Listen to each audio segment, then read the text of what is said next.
DWP Kota Ambon gelar donor darah peringati HUT ke-25.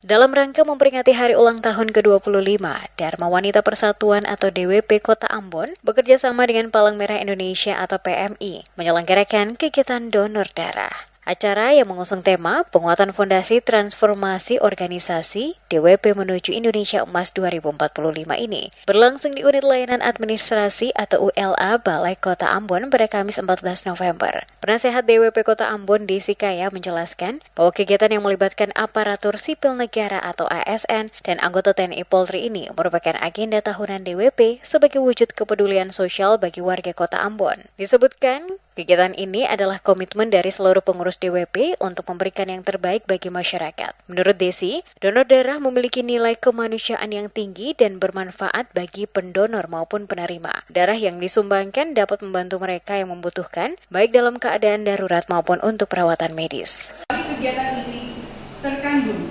pesan kemanusiaan yang penting bahwa kita hidup harus saling berbagi. Hidup itu perlu untuk saling memberi. Hidup itu harus saling menghidupkan. Karena itu, ada beberapa hal penting yang ingin saya sampaikan dalam kegiatan ini. Yaitu yang pertama, para pendonor darah sukarela adalah pahlawan dan pejuang kemanusiaan. Bapak Ibu telah menunjukkan kepedulian dan rasa kesetiaan kawanan yang tinggi.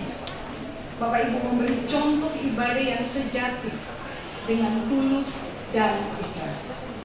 Desi berharap agar kegiatan donor darah seperti ini dapat terus dilaksanakan, mengingat manfaat besar yang diberikan tidak hanya bagi masyarakat yang membutuhkan, tetapi juga bagi kesehatan para pendonor. Ia juga menekankan bahwa kegiatan ini dapat mempererat rasa kebersamaan, soliditas, dan cinta kasih di kalangan masyarakat. Pada kegiatan kali ini, DWP dan PMI Kota Ambon menargetkan pengumpulan sebanyak mungkin kantong darah untuk memenuhi kebutuhan stok darah bagi masyarakat yang memerlukan bantuan darah di Kota Ambon.